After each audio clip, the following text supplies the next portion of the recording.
നമസ്കാരം എല്ലാവർക്കും എഡ്യൂബൈ യൂട്യൂബ് ചാനലിൻ്റെ ഇന്നത്തെ വീഡിയോ ക്ലാസ്സിലേക്ക് സ്വാഗതം. നമ്മളിവിടെ കേരള PSCക്ക് വേണ്ടുന്ന ഡിഗ്രി ലെവൽ പ്രിലിമിനറിക്ക് വേണ്ടുന്ന ക്വസ്റ്റ്യൻസ്, അതായത് ഇപ്പോൾ കഴിഞ്ഞ ഒക്ടോബർ 30 നടന്ന പരീക്ഷയുടെ ക്വസ്റ്റ്യൻ നമ്മളെല്ലാവരും കണ്ടതാണ്.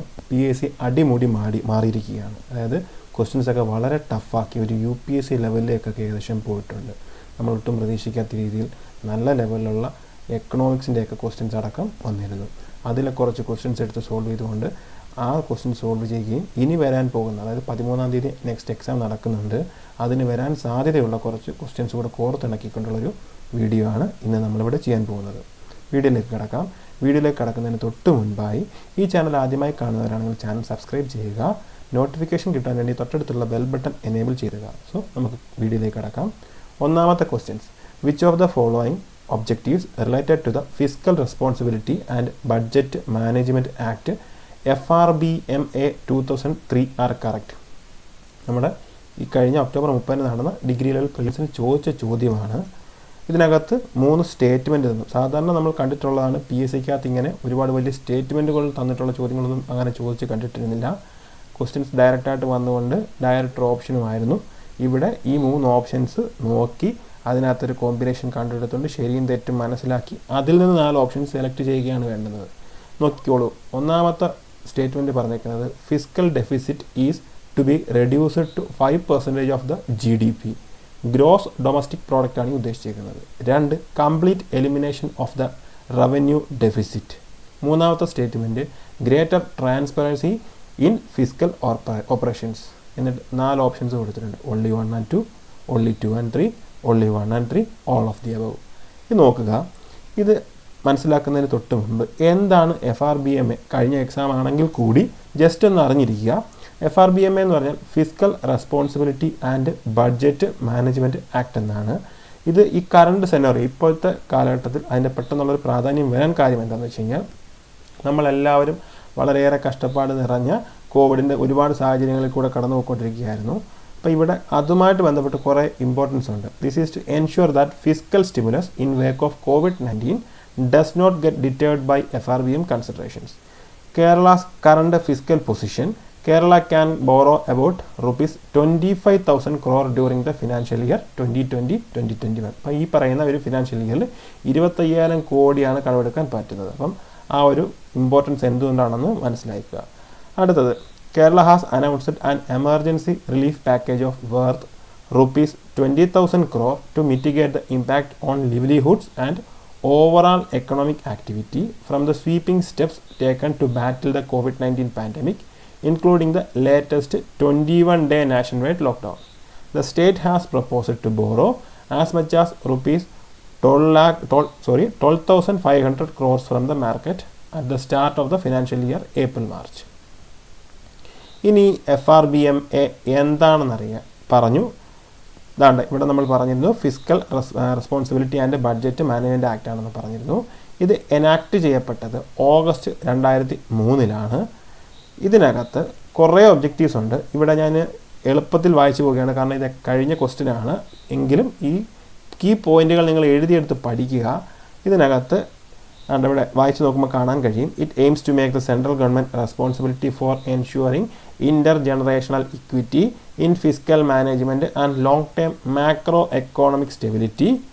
The act envisaged the settings of limits on the central government's ഡെപ്റ്റ് and deficit. It limited the fiscal deficit to 3% of the GDP. ഈ ഒരു സ്റ്റേറ്റ്മെൻറ്റ് വായിക്കുമ്പോൾ നിങ്ങൾക്കൊരു കാര്യം മനസ്സിലാക്കാൻ സാധിക്കും. ഇനി നമുക്ക് പിന്നിലേക്കൊന്ന് പോകാം. ആ ക്വസ്റ്റ്യനിലേക്ക് പോകുമ്പോൾ ഒന്നാമത്തെ സ്റ്റേറ്റ്മെൻറ്റ് എന്തായിരുന്നു? Fiscal deficit is to be reduced to 5% of GDP എന്നല്ലേ പറഞ്ഞേക്കുന്നത്. അപ്പോൾ ഈ 5% എന്നുള്ള ഒരു സംഖ്യ കാരണം ആ സ്റ്റേറ്റ്മെൻറ്റ് തെറ്റായില്ലേ? ഈ 1 എന്നുള്ള സ്റ്റേറ്റ്മെൻറ്റ് തെറ്റാകുന്നത് കൊണ്ട് തന്നെ ഒന്നാമത്തെ ഓപ്ഷനിൽ 1 ഉണ്ട്, രണ്ടാമത്തെ ഓപ്ഷനിൽ 1 ഉണ്ട്, മൂന്നാമത്തെ ഓപ്ഷനിൽ ഓൾ ഓഫ് ദി അബവ് എന്ന് പറയുമ്പോൾ ഈ 1 എന്തായാലും വരണമല്ലോ. അപ്പോൾ ഇത് 3ഉം തെറ്റാകുമ്പോൾ സ്വാഭാവികമായും ഏത് വരണം? Answer option B 1, only 2 and 3 എന്നുള്ള ഓപ്ഷനാണ് നമ്മുടെ ക്വസ്റ്റ്യൻ്റെ ആൻസറായിട്ട് വരേണ്ടത്. അതായത് complete elimination of the revenue ഡെഫിസിറ്റും വരണം, ഗ്രേറ്റർ ട്രാൻസ്പെറൻസി ഇൻ ഫിസ്ക്കൽ ഓപ്പറേഷൻസും വരണം. ഈ സ്റ്റേറ്റ്മെൻറ്റ് തെറ്റാണ്. സോ എന്നിരുന്നാൽ കൂടി physical responsibility and budget management act എന്ന FRBMAയുടെ കുറേ കീ പോയിൻറ്റ്സ് ഇവിടെ ഇട്ടിട്ടുണ്ട്. അത് ജസ്റ്റ് ഒന്ന് വായിച്ച് എഴുതിയെടുക്കാൻ ശ്രമിക്കുക. അതുപോലെ തന്നെ ഇതിനകത്ത് ഈ പറയുന്ന ആക്ട്, അതായത് the rules for implementing the act were notified in July 2004 ആണ്. The rules were amended in 2018, most recently to the setting of a target of 3.1% for March 2023. Okay, അതിനുശേഷം ഇതിനെക്കുറിച്ച് പറയുമ്പോൾ NK Singh കമ്മിറ്റി 2016 സെറ്റപ്പ് ചെയ്തത്. ഈ NK Singh committee എന്ത് ചെയ്തു? Recommended that the government should target A physical deficit of 3% of the GDP in the years up to March 31, 2020, cut it to 2.8% in 2020-2021 and to 2.5% by 2023. ഇതൊക്കെ വളരെ important ആയിട്ടുള്ള key വേർഡ്സുകളാണ്. അതായത് ഈ percentage കൃത്യമായി എഴുതിയെടുത്ത് പഠിക്കാൻ ശ്രമിക്കുക. ഇവിടെ 2019-2020 റിവൈസ്ഡ് എസ്റ്റിമേറ്റും 2020-2021 ബഡ്ജറ്റഡ് എസ്റ്റിമേറ്റ്സും കൊടുത്തിട്ടുണ്ട്. അവിടെ പല വിധത്തിലുള്ള terms, physical deficit, revenue deficit, primary deficit, gross tax revenue, non tax revenue, central government ഡെപ്റ്റ്, of which liabilities on account of EBR എന്നിവയെല്ലാം കൊടുത്തിട്ടുണ്ട്. ഇതിലേത് ചോദിച്ചാലും അത്രയും ടഫാക്കിയാൽ പോലും നമ്മളിത് പഠിക്കുകയാണെങ്കിൽ എന്താണ്, നമുക്കതെല്ലാം വളരെ സിമ്പിളായിട്ട് കൈകാര്യം ചെയ്യാൻ പറ്റും. ഓക്കെ, അപ്പോൾ ഇതൊക്കെ ഒന്ന് എഴുതിയെടുത്ത് പഠിക്കാൻ ശ്രമിക്കുക. രണ്ടാമത് വന്നിരുന്ന question, calculate the NNP at factor cost from the following data. ഇതായിരുന്നു ക്വസ്റ്റ്യൻ. തന്നിരിക്കുന്ന ഡേറ്റാസ് ഏതൊക്കെയാണ്? NNP അറ്റ് മാർക്കറ്റ് പ്രൈസ് എത്രയാണ്? ₹5,000 crores ആണ്. Indirect tax ₹400 crores, subsidies ₹200 crores. 4 ഓപ്ഷൻസും തന്നിരുന്നു. ഇതിലേക്ക് എത്തുന്നതിന് തൊട്ട് മുമ്പ് നമുക്ക് കുറേ കാര്യങ്ങൾ, അതായത് ഇതെല്ലാം മാക്രോ എക്കണോമിക്സ് എന്ന ഒരു ടോപ്പിക്കിനകത്ത് വരുന്ന MCQs ആണ്. അതായത് ഒരുപാട് ടേംസ് ഉണ്ട്. GDP, അതായത് ഗ്രോസ് ഡൊമസ്റ്റിക് പ്രോഡക്റ്റ്, NDP എന്ന് പറയുന്ന നെറ്റ് ഡൊമസ്റ്റിക് പ്രോഡക്റ്റ്, NNP എന്ന് പറയുന്ന നെറ്റ് നാഷണൽ പ്രോഡക്റ്റ്, ഡിപ്രീസിയേഷൻ, അങ്ങനെ ഒരുപാട് ടേംസ് ഉണ്ട്. അതിനകത്ത് ഇമ്പോർട്ടൻ്റ് ആയിട്ടുള്ള കുറച്ച് ഇക്വേഷൻസ്, ഇതെല്ലാം ഡീറ്റെയിൽ ആയിട്ട് ക്ലാസ് നമുക്ക് ചെയ്യാവുന്നതാണ്. ഈ വരുന്ന എക്സാമിന് വേണ്ടി ക്വസ്റ്റ്യൻ സോൾവ് ചെയ്യുന്നത് കൊണ്ട് മാത്രമാണ് ഞാൻ ക്വസ്റ്റ്യൻസ് മാത്രം കോൺസെൻട്രേറ്റ് ചെയ്ത് പോകുന്നത്. നമുക്കിതിനെ എല്ലാം ചേർത്തുകൊണ്ട് എല്ലാ ഇക്വേഷൻസും കണക്ട് ചെയ്തുകൊണ്ടൊരു വീഡിയോ ഉടനെ തന്നെ ചെയ്യുന്നതായിരിക്കും.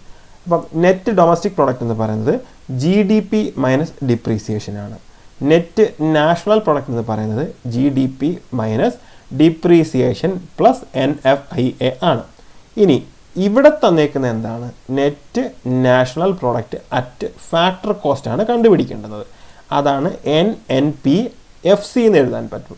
ആ NNPFCയുടെ ഇക്വേഷൻ കൊടുത്തേക്കുന്നുണ്ടോ? Net national product at factor cost equal to NNPMP എന്താണ്? ഈ ക്വസ്റ്റ്യനിൽ കൊടുത്തേക്കുന്ന net national product at market price ആണ്, minus indirect taxes plus subsidies. ഈ ഒരു ഇക്വേഷൻ കൃത്യമായി അറിഞ്ഞിരിക്കുമെങ്കിൽ ഈ ക്വസ്റ്റ്യൻ എളുപ്പത്തിൽ ചെയ്യാൻ പറ്റുമല്ലോ. അതായത് നമുക്കിവിടെ കണ്ടുപിടിക്കേണ്ടത് എന്താണ്?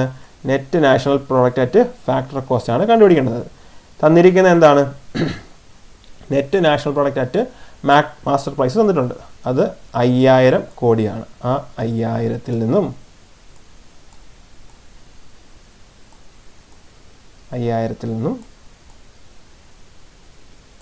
ഇൻഡയറക്റ്റ് ടാക്സ് ആയ ഈ 400 കുറയ്ക്കണം.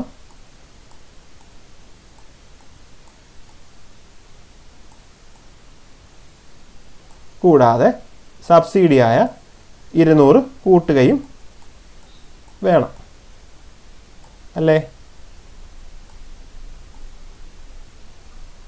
5000-ൽ നിന്നും 400 പോകുമ്പോൾ 4600 കിട്ടും.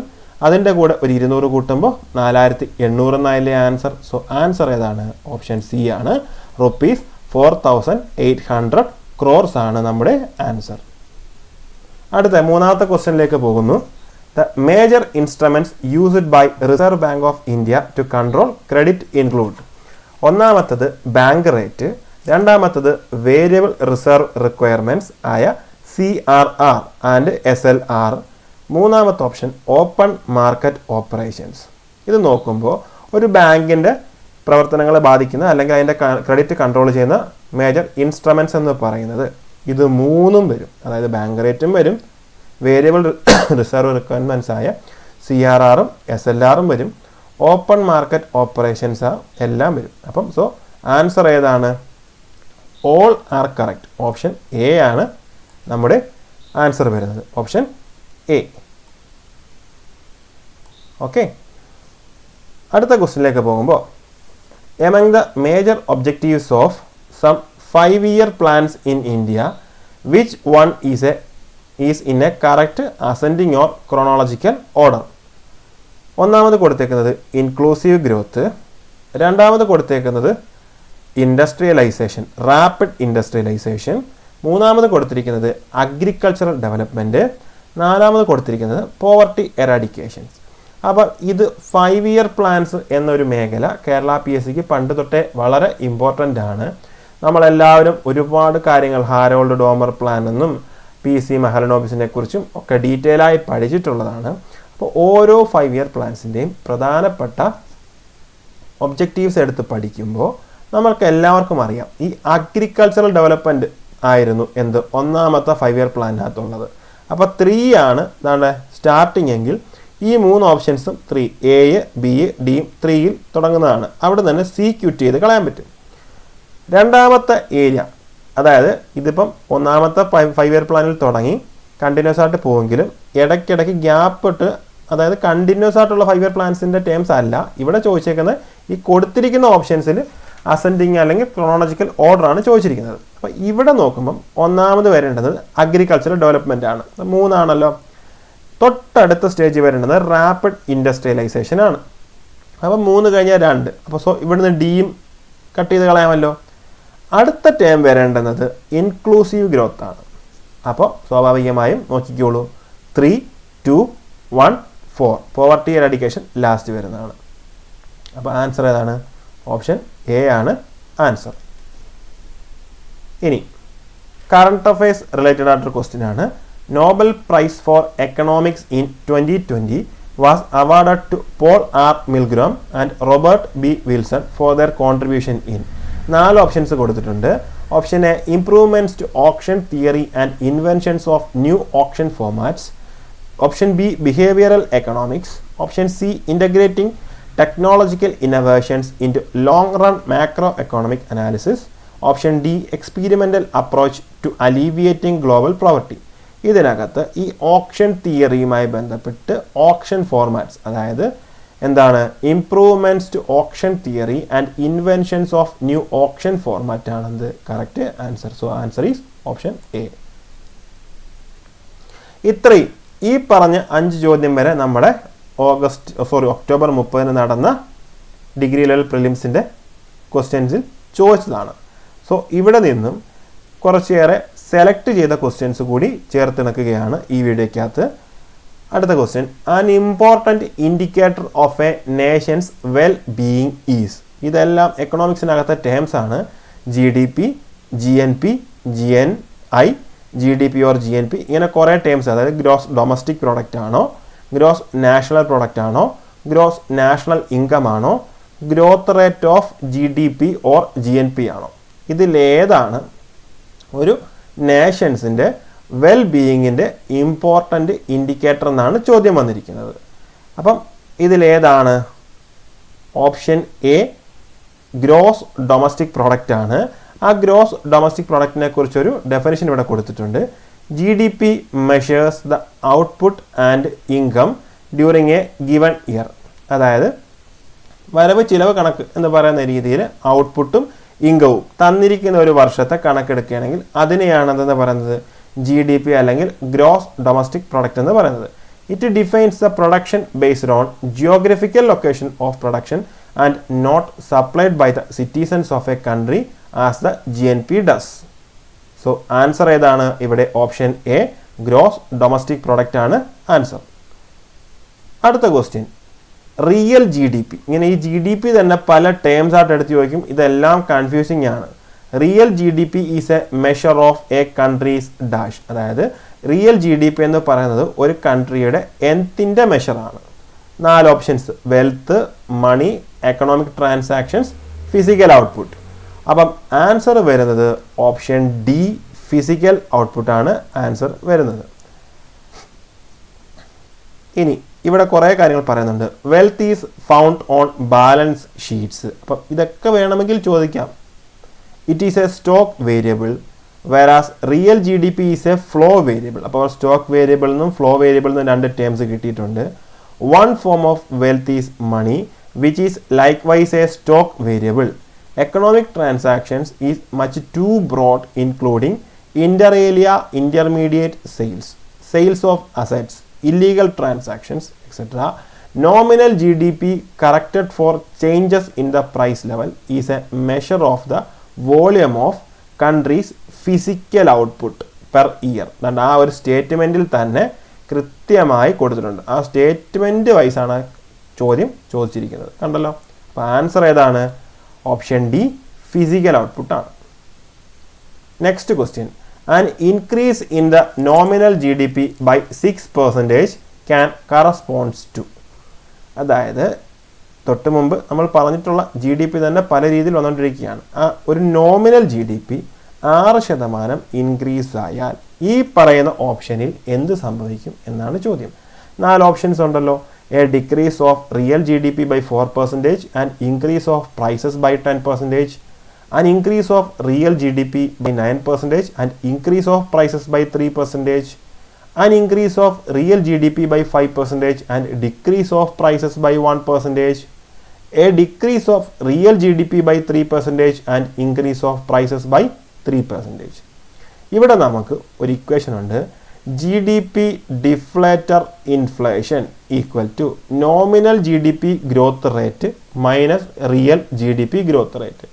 ഇവിടെ തന്നിരിക്കുന്ന എന്താ? നോമിനൽ GDP 6% കൂടിയെന്നല്ലേ തന്നിരിക്കുന്നത്. അതായത് ഇവിടെ ഇതാണ്ട നോക്കിയോ, ഈ നോമിനൽ GDP എത്ര കൂടിയെന്നാ? +6. കണ്ടോ? ഇങ്ങനെ വരുമ്പോൾ ഇത് 6 കൂടിയെങ്കിൽ GDP ഡിഫ്ലേറ്റർ ഇൻഫ്ലേഷൻ ഉണ്ട്, റിയൽ GDP ഗ്രോത്ത് റേറ്റ് ഉണ്ട്. ഇവിടെ പറഞ്ഞേക്കുന്ന എന്താണ്? ഈ 6 കൂടണമെങ്കിൽ +6 എന്നൊരു ഉത്തരം കിട്ടുന്ന കോമ്പിനേഷൻ ഏതാണെന്ന് ഇവിടെ നോക്കിക്കേ. ഇവിടെ നോക്കുമ്പം a decrease of real GDP by 4% and increase of prices by 10%. Increase of real GDP 9% and increase of ഇത് രണ്ടും കൂടുമല്ലയോ. അപ്പം 9 3 ഇത് ഒരു 12 എന്നുള്ള കണക്കിലോട്ട് പോകുന്നുണ്ട്. ഇതാണെങ്കിലോ 5 - 1 4 എന്നുള്ള കണക്കിലോട്ട് പോകുന്നുണ്ട്. ഇവിടെയാണെങ്കിലോ ഇവിടെ -3 +3 0 എന്നുള്ളൊരു കണക്കിലോട്ട് പോകുന്നുണ്ട്. അപ്പം -4 +10 ദാണ്ട ഇവിടെ നോക്കിക്കോ. ഇവിടെ decrease of real GDP by 4% and increase of prices by 10%. ഈ ഒരു സംഗതി വരുമ്പോഴാണെന്ത് +6 എന്നൊരു ഓപ്ഷൻ വരുന്നത്. സോ ആൻസർ ഏതാണ്? ഓപ്ഷൻ എ ആണ്. അത് തന്നെയാണ് ഇവിടെ പറഞ്ഞിരിക്കുന്നത്. Hence nominal GDP growth rate of 6% results from a real GDP growth rate of -4% plus GDP deflator inflation of 10%. Okay. അടുത്തത്, what of the following does not enter GDP? 4 options കൊടുത്തിട്ടുള്ളവയിൽ gross domestic product അഥവാ GDPക്കകത്ത് കണക്ക് കൂട്ടാത്തത് എന്താണെന്നാണ്. Public service, public education, life expectancy, national defence. ഇതിനകത്ത് ഈ options ശ്രദ്ധിക്കുമ്പോൾ തന്നെ നമുക്ക് ഏറെക്കുറെ മനസ്സിലാവുന്നൊരു കാര്യമുണ്ട്. നോക്കിക്കോളൂ. Everything that can be measured in terms of money, അതായത് പണത്തിനെ ഒരു അളവുകോലാക്കിക്കൊണ്ട് കണക്കാക്കാൻ പറ്റുന്നത്, such as cost and salaries of teachers to include public service enter the GDP. അങ്ങനെയുള്ളവയെ മാത്രമല്ല GDPക്കകത്ത് കണക്കൂട്ടാൻ പറ്റൂ. ഇതിനകത്ത് പബ്ലിക് സർവീസ് ആ ഗണത്തിൽ പെടുന്നവയാണ്, പബ്ലിക് എഡ്യൂക്കേഷൻ ആ ഗണത്തിൽ പെടുന്നവയാണ്, നാഷണൽ ഡിഫൻസും ആ ഗണത്തിൽ പെടുന്നവയാണ്. പക്ഷേ ലൈഫ് എക്സ്പെക്റ്റൻസി എന്ന് പറയുന്നത് അങ്ങനെ പൈസയുടെ ഒരളവുകോലാക്കിക്കൊണ്ട് നമുക്ക് കണക്കൂട്ടാൻ പറ്റുമോ? ഇല്ല. സോ ഓപ്ഷൻ സി ആണെന്ത് നമ്മുടെ answer. What of the following does not enter GDP എന്ന് ചോദിച്ചാൽ ഓപ്ഷൻ സി ലൈഫ് എക്സ്പെക്റ്റൻസി ആണ്. ഓക്കെ. അടുത്തത്, the difference between real and nominal GDP. ഇപ്പോൾ ഇവിടെ നമ്മൾ നേരത്തെ ഈ റിയൽ GDPയെക്കുറിച്ചും നോമിനൽ GDPയെക്കുറിച്ചും ഒക്കെ പറഞ്ഞിരുന്നു. ഈ റിയൽ GDPയും നോമിനൽ GDPയും തമ്മിലുള്ള വ്യത്യാസം എന്താണ് എന്നാണ് ചോദ്യം. ഓപ്ഷൻസ് നോക്കിക്കോളൂ. Nominal G D P only accounts for citizens ശരിയാണോ? അല്ല. Nominal G D P uses price levels for some base year ആണോ? അല്ല, അതും തെറ്റാണ്. Nominal G D P uses actual price levels ശരിയാണോ? ശരിയാണ്. അപ്പം ഓപ്ഷൻ ഡി എന്താ? അതും തെറ്റുന്നതിനായിരിക്കണമല്ലോ. Real G D P also include services whereas nominal G D P. ഇത് തെറ്റാണ്. ഓപ്ഷൻ സി ആണ് നമ്മുടെ ആൻസർ. നോക്കിക്കോളൂ, nominal G D P uses actual selling prices. Real G D P use ചെയ്യുന്നതോ prices observed in some agreed base year. അതാണ് ആ കൃത്യമായ വ്യത്യാസം. അതായത് നോമിനൽ ജി ഡി പി ആണ് എന്ത് യൂസ് ചെയ്യുന്നത്? ആക്ച്വൽ സെല്ലിംഗ് പ്രൈസുകളെ യൂസ് ചെയ്യുന്നത്. എന്നാൽ റിയൽ ജി ഡി പി ആണെങ്കിലോ ചില എഗ്രീഡ് ബേസ് ഇയറിൽ ഒബ്സർവ് ചെയ്യുന്ന പ്രൈസിനെ മാത്രമേ യൂസ് ചെയ്യുന്നുള്ളൂ. സോ ഇവിടെ nominal G D P use ചെയ്യുന്നത് എന്താണ്? ആക്ച്വൽ സ്റ്റേറ്റ്മെൻറ്റിൽ തന്നെ കിടപ്പുണ്ട്. ആക്ച്വൽ സെല്ലിംഗ് പ്രൈസ് ആണ്, അല്ലെങ്കിൽ ആക്ച്വൽ പ്രൈസ് ലെവൽസ് ആണ്. സോ ഓപ്ഷൻ സി ആണ് നമ്മുടെ ആൻസർ. ഇത്രയുമാണ് ഇന്നത്തെ വീഡിയോ. മാക്രോ എക്കണോമിക്സ് എന്ന് പറയുന്ന ഒരു വലിയ ടോപ്പിക്കിൽ കുറച്ച് ക്വസ്റ്റ്യൻസ് വരാൻ സാധ്യതയുണ്ടെന്ന് തോന്നിയ കുറച്ച് ക്വസ്റ്റ്യൻസ് കോർത്തിണക്കിയാണ് ഈ വീഡിയോ ചെയ്തിരിക്കുന്നത്. വീഡിയോ ഇഷ്ടപ്പെട്ടെങ്കിൽ എല്ലാവരും ലൈക്ക് ചെയ്യുകയും നിങ്ങളുടെ വിലയേറിയ അഭിപ്രായങ്ങൾ കമൻറ്റ് ചെയ്യുകയും ചെയ്യുക. സോ അടുത്ത വീഡിയോയിൽ കാണുന്നവരേക്കും ബൈ ബൈ.